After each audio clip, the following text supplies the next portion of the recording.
My name is Emily Talbot, and I'm the Chief Curator of the Norton Simon Museum. And it is my great pleasure to welcome you to the second lecture associated with our current exhibition, Picasso Ingres Face to Face. Today's speaker, Christopher Riopelle, is the co-curator of the exhibition, which he oversaw to great acclaim at its first venue, the National Gallery in London last summer. There, Christopher serves as the Neil Westreich Curator of post-1800 paintings, a position he has held since 1997. Though he is no stranger to LA, nor to the US, having been Assistant Curator of Paintings at the J. Paul Getty Museum from 1986 to 1989, and Associate Curator of European Painting and Sculpture before 1900 at the Philadelphia Museum of Art from 1990 to 1997. In London, Christopher has organized an astonishing number of exhibitions, 36 by my count, ranging from Renoir landscapes to Gauguin portraits. And on view now through early next year, Winslow Homer, Force of Nature. And all this with no fewer than 3 new exhibitions in progress. Most pertinent to the theme of his lecture today are his previous exhibitions, Portraits by Ingres, Image of an Epoch, a groundbreaking show and catalog that delved into this most fascinating and at that point understudied aspect of the artist's oeuvre, co-organized with the National Gallery of Art in Washington, D.C. and the Metropolitan Museum of Art in New York between 1999 and 2000. And Picasso Challenging the Past, the first major exhibition to tackle Picasso's wide-ranging and lifelong fascination with the artists that came before him. Curated in partnership with the Réunion des Musées Nationaux and the Musée Picasso in Paris in 2009. Christopher's essays for the Challenging the Past exhibition catalog dealt with the period of time between the early 1900s and the mid-1920s, when Picasso was most consistently preoccupied with Ingres' work. And he revealed parallels between the two artists' working processes that are not always obvious from the finished pictures themselves. Given his twin expertise in Ingres portraiture and Picasso's attentiveness to art history, you can imagine how fortunate I have been to collaborate with Christopher during the course of preparations for Picasso Ingres Face to Face. His essay for our exhibition catalog situates the achievement of Madame Moitessier within the broader context of Ingres' work as a portraitist, and shows how the French artist engaged deeply and at times surprisingly critically with the personalities and reputations of his sitters. He also details the extent of Ingres' unusual, non-naturalistic interventions that made his portraiture as creative and complex a genre as his history paintings. I'm thrilled that Christopher has agreed to speak with us today, all the way from London, where it is surely his supper time, to shed light on a painting he knows very well. With a title like 12 Years to Paint, ! I have a sense that we are in for a very good time. After the lecture, Christopher will field questions for about 10 to 15 minutes. Please submit your comments and questions through the Q&A feature of Zoom at any time during the talk, and we will address as many of them as we can at the end of the lecture. If you have difficulties with the technology at any point, please message the host through the Q&A or chat features. Thank you in advance for your attention, and without further ado, please join me in warmly welcoming Christopher Riopelle.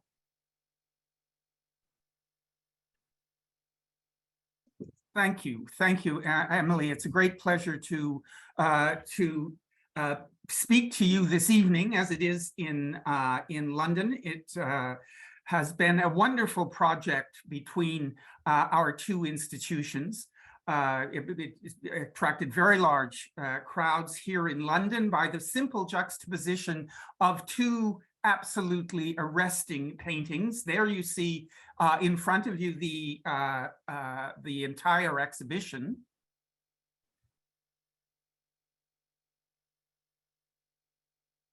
No, excuse me, you can't yet. I will.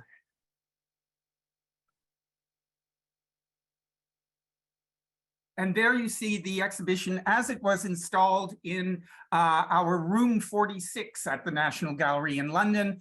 It is a space that has a very privileged history at the National Gallery, as it is the place where we show Very great masterpieces on loan to us, often just one at a time, two at a time.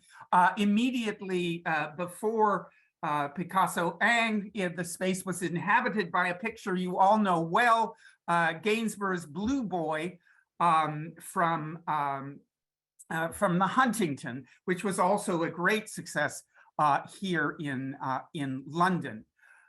But this evening, I want to talk about the reasons that we brought these two pictures together, how they speak to one another, what they tell us about what Picasso certainly saw in Ingres, but in the other direction as well, what Ingres did that in many cases was so modern, so unexpected, and proved to be so fecund for later artists. He's always been an artist, and has enjoyed a particular reputation among his fellow artists now and then. Here he is. He's born in Montauban in the south of France in 1780. His father is a painter, minor academician. His talent is recognized early. He's very similar to Picasso, whose father also was an artist and who recognized that his son Pablo had talents at a very early age that were far beyond anything Papa would be able to demonstrate. Both fathers, in championing their young sons as artists, followed the same path. The young Jean-Auguste was sent off to study at the Academy in Toulouse, but then quite early on, by the end of the 18th century, he had been sent up to Paris. Not only sent up to Paris, but sent up to study with the greatest, the most important, the most influential painter of that time in Paris, at the center of the French Revolution. And that, of course, was Jacques-Louis David. He had the biggest, the most influential studio in Paris at the time. And it is a mark of the recognition of Ingres' talent that he should have entered as a very young man into this hothouse atmosphere, where David very quickly realized his special talent. They would fall out later on, and I will come to reasons for that in a bit. But right from the beginning, Jacques-Louis David understood that he had a particular talent on his hands. Ingres won the Prix de Rome. That is the annual competition which allows the winning student to be sent to Rome to study at the French Academy there for a period of 3 years, or it could be more, depending on what the artist was doing. There would be an architecture Prix de Rome, a sculpture Prix de Rome, and of course every year a paintings Prix de Rome. Jacques-Louis David himself had won it a few decades earlier. Ingres won, but because of the wars in Europe, because France was in perilous financial situation at that time, it took him 3 years to get there. He didn't, having won in 1803, he doesn't get there until 1806, when finally the government money comes together and he can go south.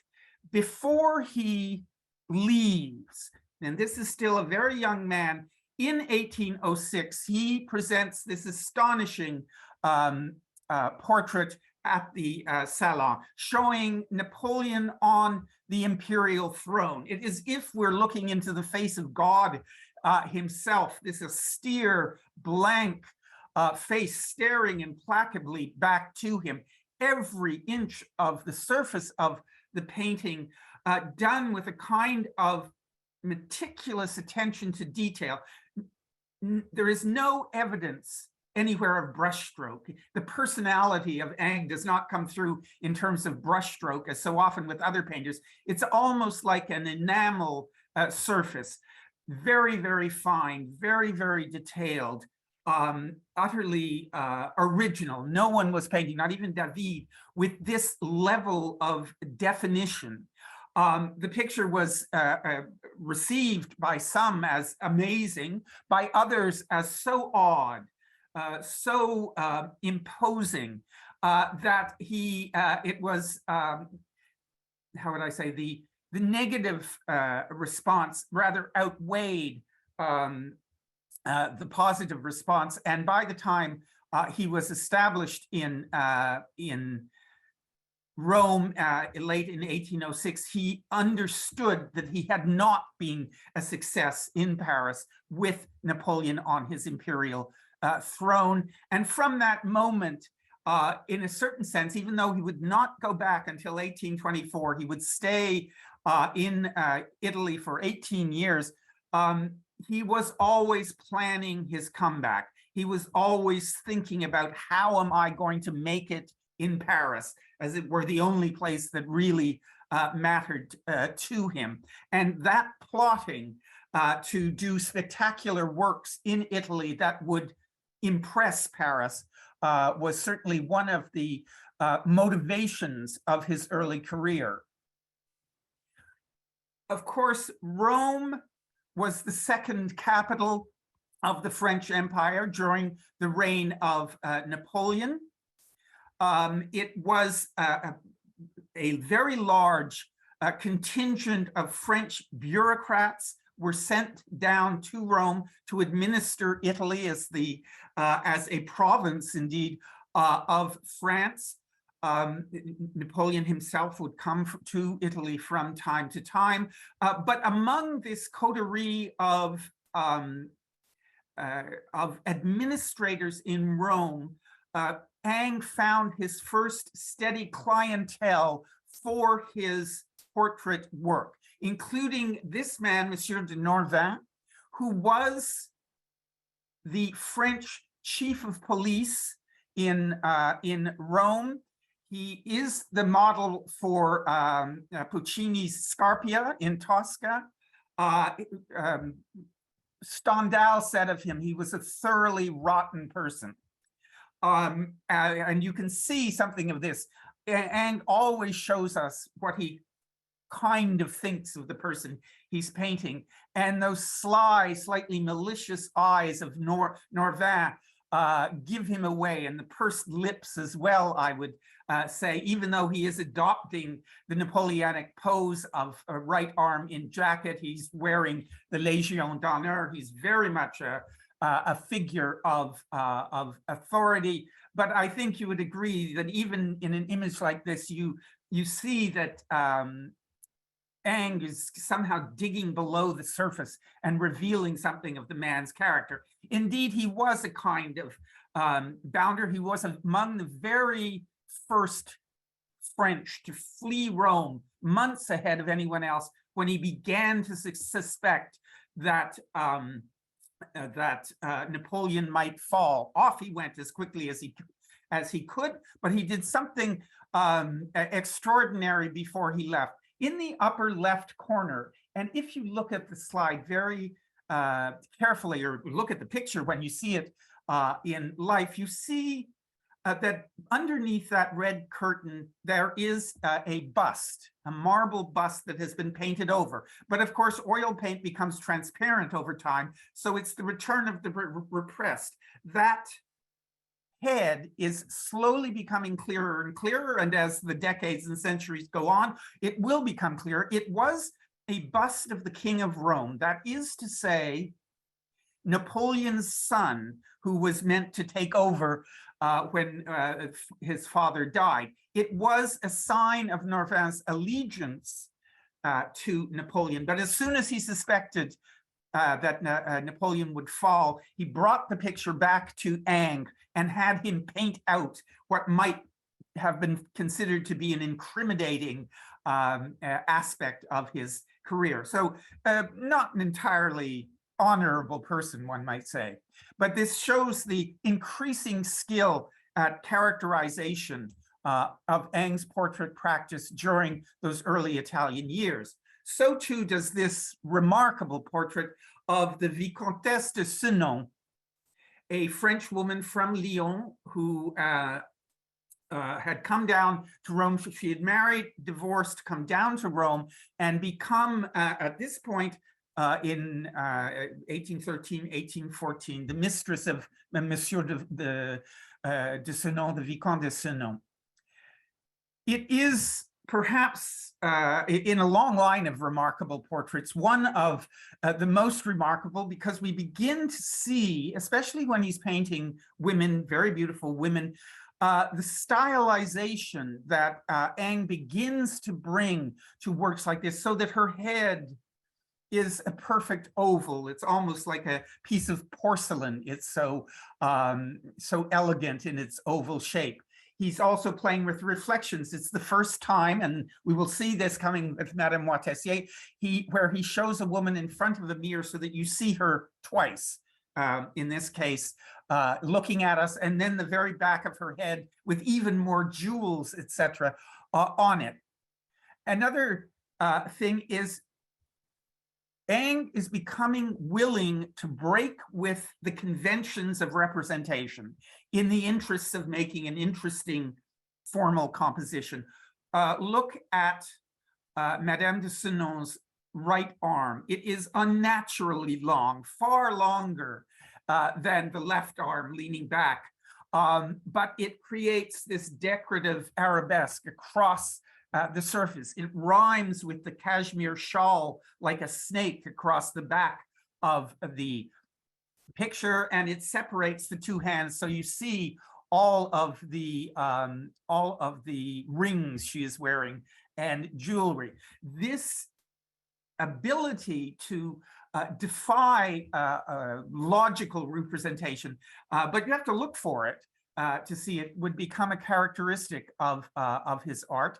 And he also, as you see, stuck into the mirror as a calling card, a visitor to Madame de Senon's salon, and that is Ingres' signature on the painting. So he's enjoying himself as he paints these jewel-like pictures as well. And this portrait of an elegant society lady would become the model for a kind of picture he would do throughout his career, culminating perhaps in Madame Moitessier, as we will see. Now, 1815, 1816, with the Battle of Waterloo, Napoleon is gone. The empire has been overthrown. Everyone who'd been waiting 20 years or so to visit Italy comes flooding down to Italy on the so-called Grand Tour, including many, many Brits, including this couple, Mr. and Mrs. Joseph Woodhead, on their honeymoon, and accompanying them on the honeymoon is Mrs. Woodhead's young 18-year-old brother, looking down his nose at us on the right side of the picture. This is the next group of clients that come to Ingres, the grand tourists coming to Rome who want a souvenir. Ingres is able to turn out these remarkable pencil drawings. You would go one day, he would sketch you, he would take another day, maybe even 2 days to finish it, and then you would come back, pay a very hefty price, and go away with your souvenir of your visit to Rome and to Monsieur Ingres. Now, the portraits of English sitters are particularly interesting in that Ingres had no English. They may have, but probably didn't have much French. And so there was no or very little verbal communication among them. And this inspired Ingres, I think, to become slightly caricatural about it. He's observing Mrs. Woodhead has married a very wealthy man, but socially beneath her. I look at the way her arm, like a fish hook, curls around his as she takes possession, and the absolute rudeness almost of the way in which they look and look down on Ingres. But he's catching this, and he wants us to see as I say, to see what he thinks of these great snobs who have ended up in his studio.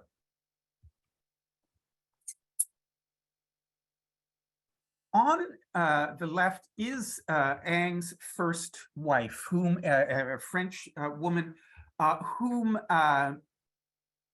he wrote to. They never met. He wrote to her in France. Someone recommended her. She came down. He met her as she descended from from the carriage that had brought her from France. That is the first time they met, the first time they ever spoke. He immediately married her. She was a mail-order bride, in fact.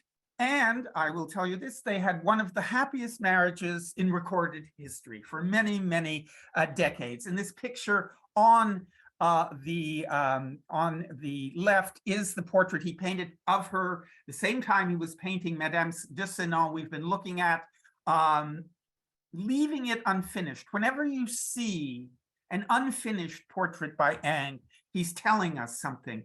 Unfinished for him was the way to express real intimacy. He wants us to know how much he loved this woman whom he'd just known by this point for 4 or 5 months. And so he leaves it spontaneous. He gives that sense of a very intimate communication. There are only 6 or 7 unfinished portraits in the oeuvre, but they're always about deep friendship. On the right is his second wife, whom he marries in the 1850s. Madame Delphine Ramel is her name.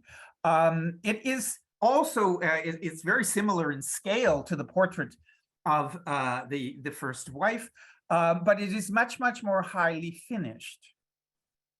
And that is because by the time he paints this in the 50s, Ingres is the most famous, the most expensive, the most honored artist in Paris. And the woman he marries is a public figure. So he has to do a very finished portrait to let us know that she's a grande dame.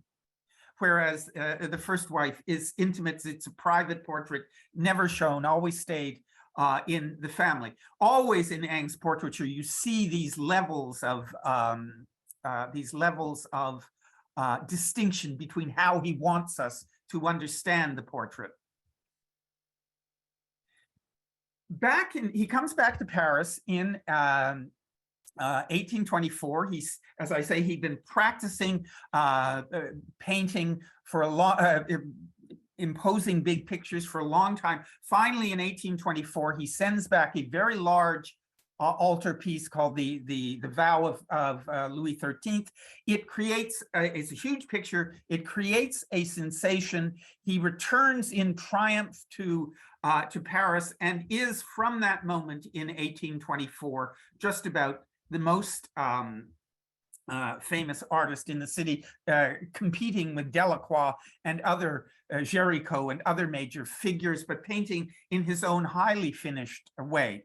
He also attracts a major clientele, including in the 1830s, the heir to the French throne, the eldest son of King Louis Philippe, the Duc d'Orléans.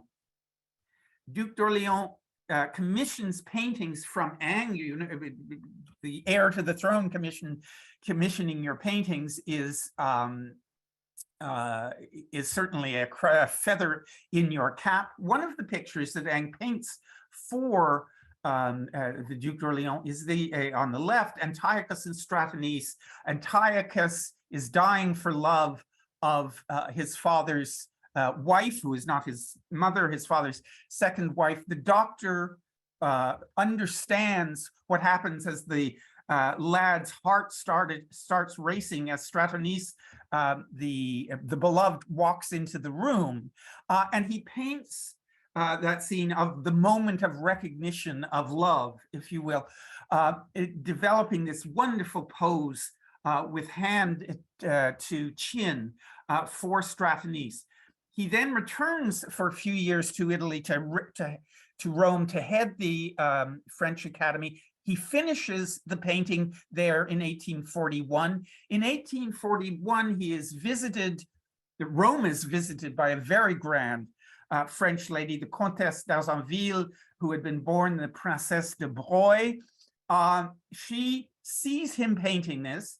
She loves it. She commissions her portrait to be painted by Ingres when he returns. This is absolutely the peak of Parisian high society. And you see what Ingres here does. He reuses the pose he had invented for Stratonice, and reuses it for the Princesse de Broglie, now not in a Pompeian interior, but in her own boudoir, looking very coy, looking very beautiful to us. And it was an inside joke, because when the Stratonice returns to Paris, the Duc d'Orléans invites only a very few people at the height of society to see it in his private apartment in the Tuileries, including the Princesse de Broglie and her friends. And if you were in on it, you would realize the reference between the Stratonice painting that the heir to the throne owned and Madame d'Argenville in the portrait that now decorated her sitting room. So Ingres was very much calculating the ways in which he would present his portraits, where he was aiming to find his clientele, etc. Now, let me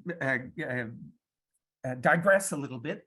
In 1936, I'll go ahead a bit. In 1936, this portrait of Madame Moitessier, which I will go on to describe, becomes available. The family of Moitessier finally decide to sell it. The young director of the National Gallery in London, Kenneth Clark, who would go on to be our most famous director, more famous as a television star for Civilization in the 70s. Clark, who became director of the National Gallery in London at age 29, and who was very, very adventurous in what he bought. What I'm showing you is the day in 1945 when the paintings, or 2 or 3 rooms of paintings at the end of the war, have been brought back from the salt mines in Wales, where they were stored during combat, and the King and Queen come to reopen the National Gallery. So there is Clark showing the treasures of the nation to the King and Queen on that day in July 1945. But as said, he was very ambitious. In the beginning of 1936, before Madame Moitessier was for sale, this picture by Jacques-Louis David, Ingres' teacher, had also come for sale in Paris. Clark wanted it desperately. It's a great picture, one of the great revolutionary leaders, incredibly austere and strong image. He thought he had bought it. But at the last minute, the agent for the New York collector, Grenville Winthrop, showed up at the dealer in Paris and said, "I will pay you cash." And the picture went to New York instead. So Kenneth Clark was really annoyed that this is the one that had gotten away. And so as soon as he realized that the great Ingres portrait also was available, he worked at lightning speed to buy it and to get it to London, get it into his possession as quickly as he could. It comes. He organizes a big press campaign to celebrate this major acquisition, and in fact to put the defeat he'd recently suffered behind him. Let me say, and we'll come back to this when it arrives, it is in this extraordinary frame that had been designed by Ingres himself, that obviously goes with Madame Moitessier's dress. But the trustees at that point made Clark take this frame off because they thought it was frivolous. And even 35 years later in Clark's autobiography. He is still furious about this. It was not returned to the painting until the mid-1970s. In any case, it shows Madame Inès Moitessier, Inès de Foucault, as she was before her marriage at 22 to a much older industrialist named Moitessier. Through mutual friends, Monsieur Moitessier asked Ingres to paint his wife's portrait. At first, he refused. He was not as grand as people like the Comtesse d'Arzonville, but they met. He became quite infatuated with her by her rather elegant and austere beauty. And finally, in 1844, he agreed to paint her portrait. Work started. She was a young mother at that point. She had a 2-year-old daughter. The original project was for her to be further to the left on this picture with her young daughter laying her head on Mama's lap, which would have been a very beautiful sort of mother and child picture. But as the title of my talk tells you, it took him 12 years to paint the picture. The 2-year-old was now 14 and was, as it were, edited out of the picture. Madame was moved more to the center. The one thing that did stay constant was right from the very, very first drawings, Ingres realized he wanted to use this pose. He had seen it on a fresco at Pompeii when he visited in 1815. He had, in fact, had a copy made of this this fragment. He always had it with him. She is a goddess. We can see that she is pondering. She's thinking deeply about something, and the gesture that tells us she's deep in thought is this right hand with these rather boneless fingers that are raised to her temple. Clearly, there was something about this image of an ancient Roman goddess that really appealed to Ingres. As I say, he brought home a copy when he returned from Italy, and until 1844, it stood there somewhere in his house before he figured out, now I know how I'm going to use it, and that was to paint Madame Moitessier. And I will come my thinking, my idea that in fact he wants us to understand with this gesture of the hand to temple that he and this beautiful lady are engaged in a very serious conversation. They are engaged in something private between them. And this may account for why it took so very long for him to paint the picture. It was stop and start. His first wife died a few years into the project. He was overwhelmed with grief and puts aside the brushes for several years. He takes them up again, but doesn't get very far. I suppose the question of is the daughter in or out was on his mind at that point. Finally, Monsieur Moitessier is sick and tired of it. He's paying the bill. He wants this picture of his beautiful wife, and he tells and finish it or destroy it.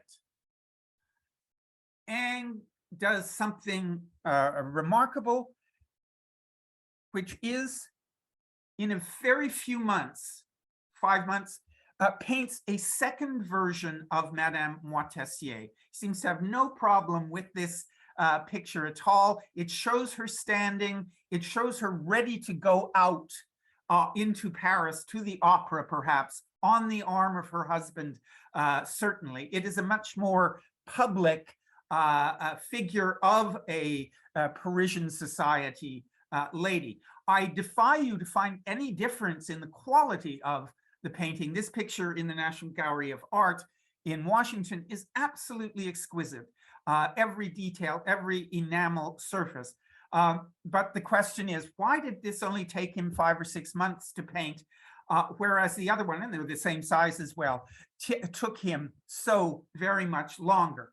Having completed the standing Madame Moitessier, having delivered it to the husband, the fuming husband, then Ingres could return to paint this at his own speed, how he wanted to do it. Endless long sessions with Madame Moitessier, which they weren't lovers or anything, but it was clearly very flirtatious even, or intimate. He would say, why don't you wear the rubies for this sitting, and we'll see how they look. Why don't you bring the gold pendant? Things like this. As they work together, really, and I think this is important, as they work together to fashion how she wanted to be seen. This goes on for 5 or 6 more years of meticulously slow work, right from the beginning. And you remember the motif from Madame de Senon and from the Princesse d'Azonville, the reflection in the mirror. This is the most radical of all the reflections in Ingres' art. You see, she's sitting at an angle to the mirror, and yet she throws a profile on the mirror in perfect profile. It's unnatural. It would not exist in reality, but it does allow Ingres to do something by breaking with naturalistic convention to show her twice. Once as a goddess, hand to temple, and the second time in pure profile like an empress. That you would see on a Roman coin, say, for example. It also shows the beautiful shape of the back of her head. So it's a brilliant invention that he makes here. We know that after 11 years and a half of work in 1855, only a few months away from completion, he makes one vast change at the last minute. Up until that time, for 11 years, Madame Moitessier had been wearing a plain by their standards, I suppose, a plain yellow silk dress. At the last minute, he changes that from yellow to this incredible flowered silk dress from Lyon. They were being shown at the Universal Exposition in Paris in 1855. Great Lyonnais silks. They were very fashionable. The Empress Josephine the Empress Eugenie was wearing them at that time. And so at the last minute, he does this extraordinary tour de force of painting. And it is incredibly subtle how he does this dress. And then he goes to his craftsman, designs the frame bedecked with flowers that is meant to go on the picture. And you can see they work together so wonderfully and are a kind of testament, if you will, to the deep, deep affection he had come to have for this woman. Now,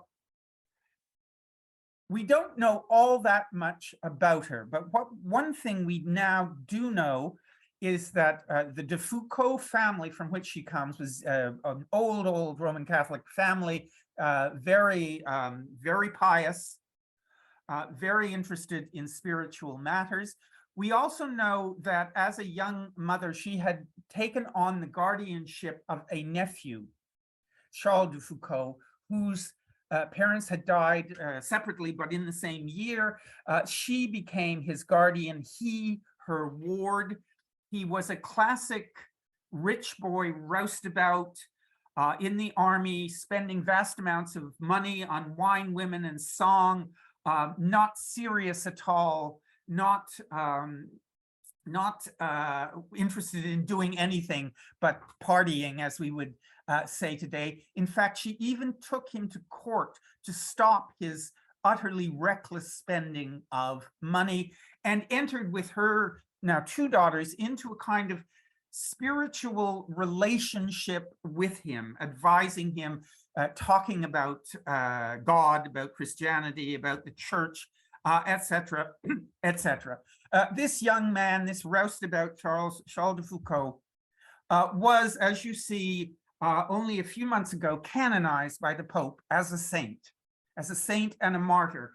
He gave up everything under the influence of this woman and her daughters. He entered the Trappist order.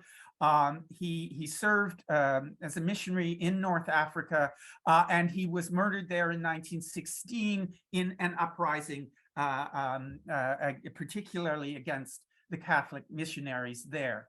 And when you realize the relationship she must have had with her charge, how she brought him back, if you will, to the straight and narrow, begins to suggest, I think, why Ingres was so drawn to her, to something deep and personal in her, to which he responded, and which may account for why the private portrait, as opposed to the standing portrait, took him so much longer to bring to completion. Now, we know that that Pablo Picasso first sees the picture in 1921 in an exhibition, an Ingres retrospective exhibition in Paris. He sees it, he's completely beguiled by it. I think he likes some of the strangeness of it, the mirror reflection, that kind of a thing, and it stays in his mind for 11 years. Here is Picasso, born in 81, and just a century, almost exactly a century after Ingres comes to Paris in 1901 to stay. In 1918, is returning to a kind of classical order in his art.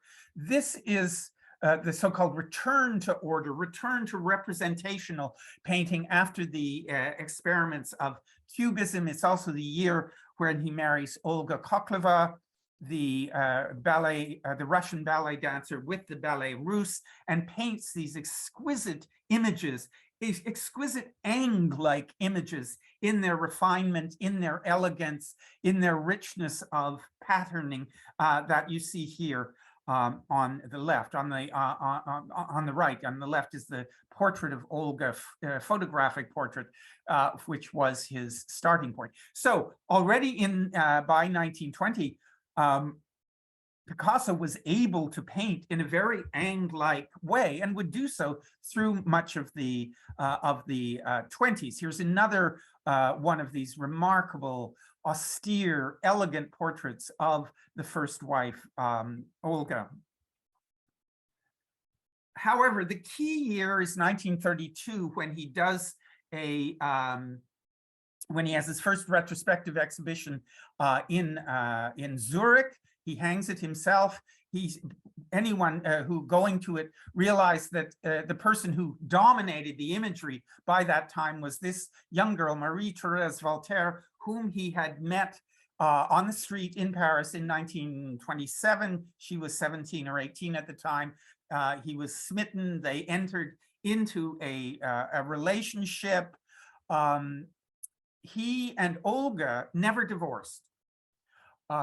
She always remained Madame Ingres, but throughout much of the 30s, late 20s and 30s, Olga, this woman who is instantly recognizable in all of his paintings by these very rounded forms that you see, that seem to lend themselves to surrealist things. Even in this one, we can recognize Marie-Thérèse still there, the exhausted quality of her. And this leading to, often she's shown asleep with this double profile, as you see here. But it is in 1932, right after the big exhibition in Zurich, that in a matter of a few days, he paints this portrait of Marie-Thérèse reading a book. And right away, critics recognized that it owed a debt. As soon as they saw it, they recognized that it owed a direct debt to Madame Moitessier. You see the hand to the head, just as in that source. You see the profile in the mirror. You see the double face of Marie-Thérèse, both profile and full face. It's a wonderful homage to the image that he had seen 11 years ago. But of course, it's also his own extraordinary and independent take on what Ingres had done all those years ago. He wants you to know that he adored Ingres, that he and that he could compete with him, as it were, that he could use his own tricks to do a much, if I dare say, sexier image in this one of Marie-Thérèse. His art was already moving on by this is the painting was 1932, as I said. He doesn't show it for 4 years until 1936, when Madame Moitessier is for sale in Paris. And it's at that occasion that he delivers the picture to his dealer, Rosenberg, and it goes on display in Paris at the same time that Madame Moitessier is there before it's bought to go to London. He wants you to know that the two are in some kind of relationship. By that point, 1936-37, his art was moving on. His interest in Marie-Thérèse was waning. This is his portrait of the American photographer Lee Miller. Those of you who know, married to Roland Penrose, the British art historian, those of you who know Lee Miller's work know not only was she a great photographer, she was simply one of the most beautiful women in the world. And so he is not painting her that way. His art is moving in a different direction. But at that moment that Madame Moitessier is on view, he goes back 4 years to contrast the image of Marie-Thérèse with the Ingres. There it is again. And I would say in London, we had this wonderful quote from Ingres, who is there among the greats who has not basically stolen? Nothing is made with nothing. He would have appreciated exactly what Ingres was up to when he did this. So I stop there with again looking at the two images which absolutely beguiled the 331,000 people who came to see this juxtaposition at the National Gallery. And as I've said to Emily and colleagues at the Norton Simon, what was remarkable was how many young people they were who came to see these two pictures together and to just revel in the perfectly simple compare and contrast, which everyone seemed to enjoy very much. So I will stop there again with thanks to the Norton Simon for making this possible. Thank you.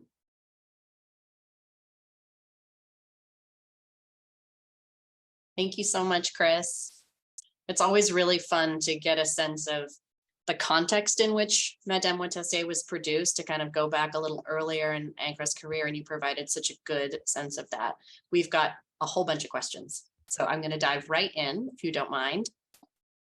First up, could you give us a sense of the prices for Ingres' work in the period, maybe by some comparison to today's currency? And I want to add, I've had a question of my own that I'd love to ask you related to this, which is, did the Moitessiers pay for one portrait or two? It is, I mean, going backwards, it is my understanding that he did pay, Moitessier did pay for two in the end. As for, we know that in 1936, I believe it was 42,000 pounds we paid for Moitessier, and that was a very, very, very large sum. 12 years earlier, we had bought Van Gogh's Sunflowers for 3,000 pounds.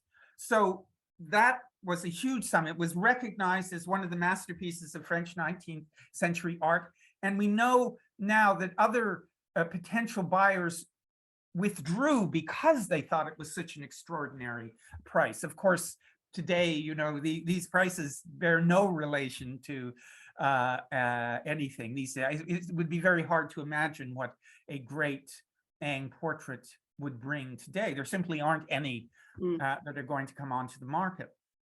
And do you have a sense of, during Ingres' lifetime, sort of what prices he was commanding for his work?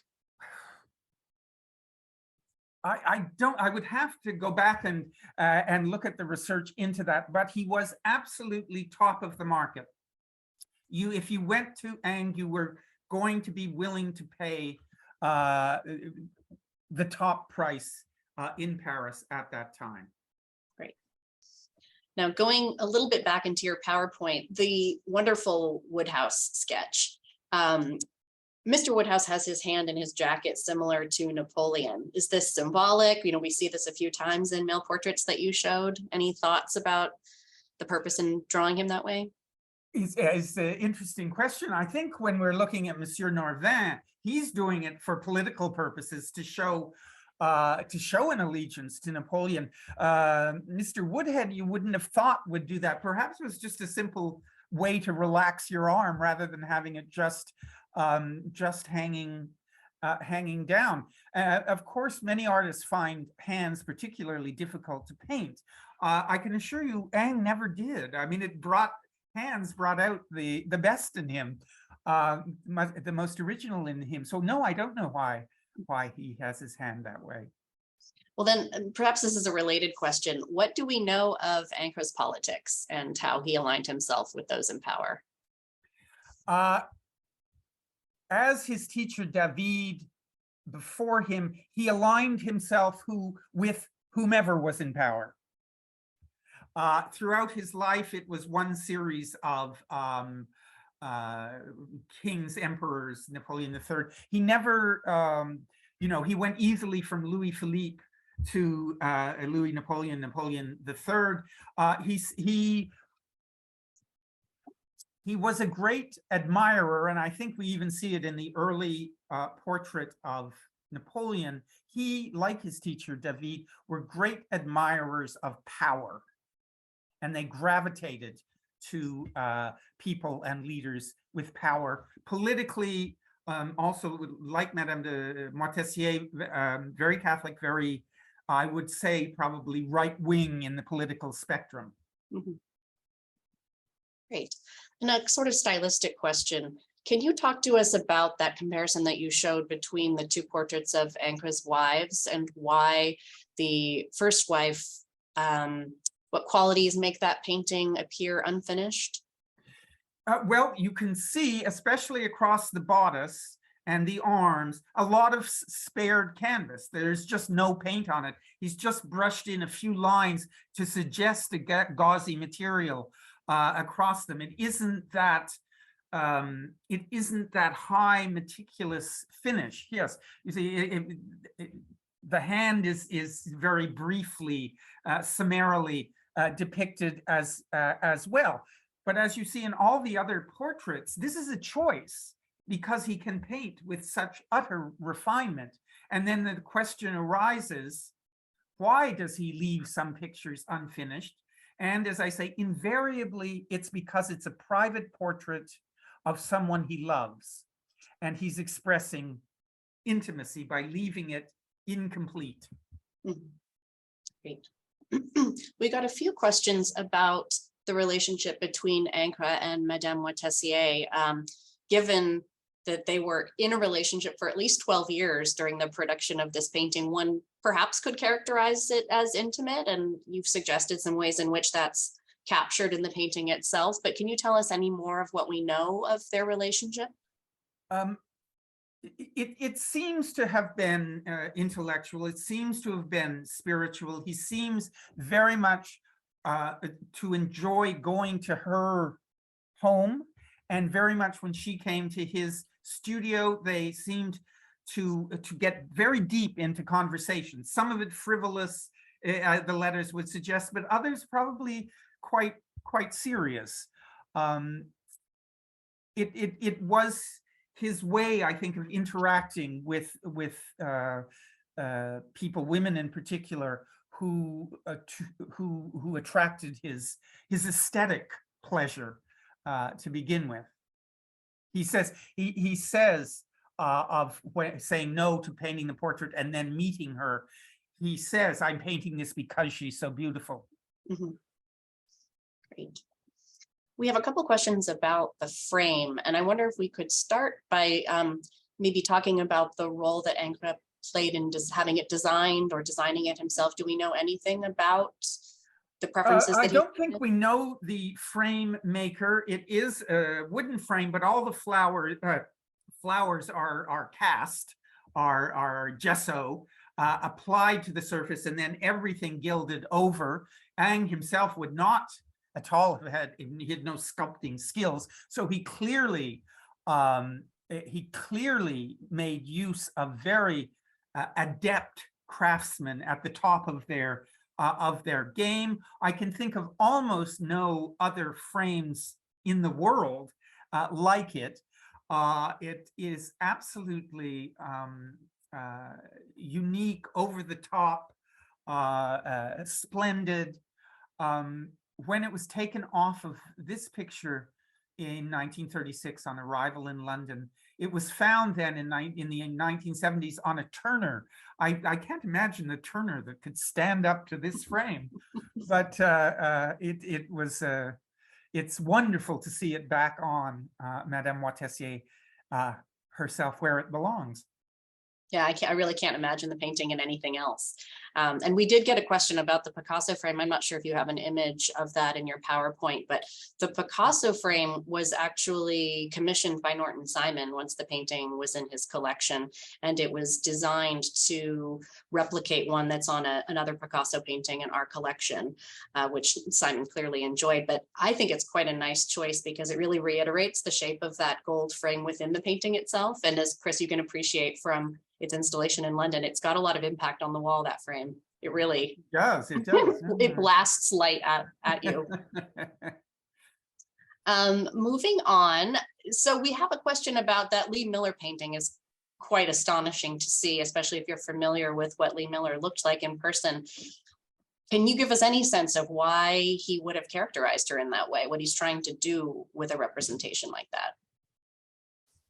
He and she and Roland Penrose, as the director of the Institute of Contemporary Art at that point here in London, were very, very interested and shared endless conversations about surrealism, about the violence of the psyche that was being discovered by the surrealist artists. And he was very close to Lee Miller. There may have been an affair, sometimes said, but they were also soulmates, if you will. And I think he felt she would understand. She wasn't vain at all, as beautiful as she was. She would understand what he was trying to get at, even if he made her disjointed and ugly in this way. Right. Question about sort of iconographic elements in the two paired paintings. What are your thoughts about the Moitessier fan versus the Picasso book? That has elicited many comments. It's an odd choice of a book for Marie-Thérèse. She was not, her intellectual life was not anything we know much about. She was a kid, basically, at that point. It is, as been pointed out, in the vaginal area, so it is splayed open. It does have, I think, and is meant to have a sexual charge. I think in the case of Moitessier, it's a closed fan, and the ability to use a fan and know when to open and close was something that would have come not naturally, but within the training of a society woman in Paris in the 1850s. Great. So Ingres was a violinist, is that right? He was an amateur violinist, and if you're really good at your hobby, the French still say le violon d'Ingres. That's something that you that you do awfully well, but you're not a professional at. Yes, he loved the violin. He loved music of any kind. When he was director of the French Academy in Rome in the late 30s, Chopin came and gave a number of concerts there, and they would, at the end of them, they would fall fall weeping in one another's arms. And it's one of my favorite comments, the very Madame d'Agout, who was not Chopin, Liszt, excuse me, who was Liszt's mistress, and then later the mother of Cosima Wagner. She said very dryly, as she saw them weeping in each other's arms, how they enjoy performing their genius for us. That's wonderful. Well, maybe just as a extension of that, do you know if he depicted many musicians in his work, and if so, and any characteristics that spring from that love of music? Cherubini is the one that comes immediately to mind. That may be the only musician portrait. Cherubini, a very classical painter, and it's a very classical painting. And you have to think that at almost exactly the same time as he was painting the very classical Cherubini, Delacroix was painting the mad violinist Paganini. Totally different, like a spirit possessed. So they were, I think, they actually were not enemies at all, Delacroix and Ingres, but they kept a close eye on what one another was doing. And I've always wondered if there was any connection between their two portraits of a violinist. No, that's a good question. Well, we received a question about Ingres and a younger contemporary, Courbet. Did they have any relationship that you're aware of? No, not that I'm aware of, except probably the deep enmity of Courbet. Because by this point, as Courbet the rebel is coming up, Ingres is the establishment. Ingres is what in many ways he was trying to overcome. But I'm not aware of any direct relationship. Interesting. You alluded at the beginning of your lecture to some of the negative criticism that Ingres received for his history paintings. And I wonder if you have a sense of how much disappointment he felt about his career as a history painter, and if he was frustrated by the comparative success of his portraits. Yes, he wanted to be a history painter. Portraits paid the bills. He did okay with them, but they were secondary in the hierarchy to what he really wanted to do. And he often turned down portrait commissions in the later years because he wanted to paint history paintings. But he had a rough beginning. I told you about the negative response to the Napoleon. A few years later, he sends from Rome a gigantic picture of Jupiter and Thetis, the intertwined, as it were. And it is deeply strange. I could have shown it to you, and it remains deeply strange. And it was then that David broke with him. David said, "This is madness. This is incomprehensible." And of course, word got back to Ingres that that his own teacher had despaired of him. Well, we've just received a question about the depiction of the boneless hand in Madame Moitessier. I wonder if, as an extension of that, if you have thoughts about why he chooses this detail, especially in terms of thinking about his steps away from naturalistic representation. I suppose on one level it's because it is, we've seen him willing to defy the conventions of representation, that it is such an interesting pattern at that point in the picture. It interacts so interestingly with the face and the neck, and gives a real point of interest to that side of the painting. Also the classical reference, and the Roman fresco is pretty boneless hand too. But I think that certainly is one of the things to which Picasso responded. Look, you can break with these rules. You can make your own patterns if they work for the picture. Absolutely.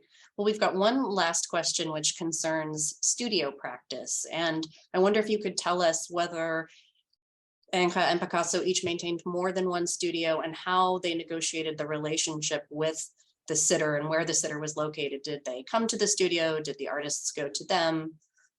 How did that work? Paris in the mid-19th century was a very codified place. And whether you went to the artist's studio or the artist came to you, absolutely depended on your social status. So that the Princess d'Azonville, whose portrait we saw, who was at the absolute summit of Paris society, would never have gone to Ingres' studio. He would only have gone to her at home. Madame Moitessier, not that high level, married to a wealthy man, but not an aristocrat. They did go back and forth. We know that, but it's entirely ruled by class distinction. Mm-hmm. Great. Well, I want to thank you so much for your fascinating insights into Ingres and Picasso, and also your thoughtful answers to all of our miscellaneous questions. Very good. Thank you. I feel like one of the great benefits of doing a focus show like the one we've done is that you can really indulge yourself in going into depth about the works of art and the processes and experiences that brought them into being. So thank you so much for being my partner in this project. It's been a lot of fun, and for giving your time to all of us today. I really hope that all of our attendees will return to the galleries here at the Norton Simon and view Madame Moitessier and Woman with a Book with your comments in mind. And we must figure out our next project. Exactly. I want to thank all of our attendees for joining us today. And if you're interested in learning more about Picasso's relationship to Ingres and the development of Woman with a Book, please join us for the third and final lecture associated with Picasso Ingres face-to-face, which I will deliver in the museum's lecture hall on January 21st. Thank you all so much for your participation. Thank you so much, Christopher. And we look forward to seeing you in the galleries or online in the near future.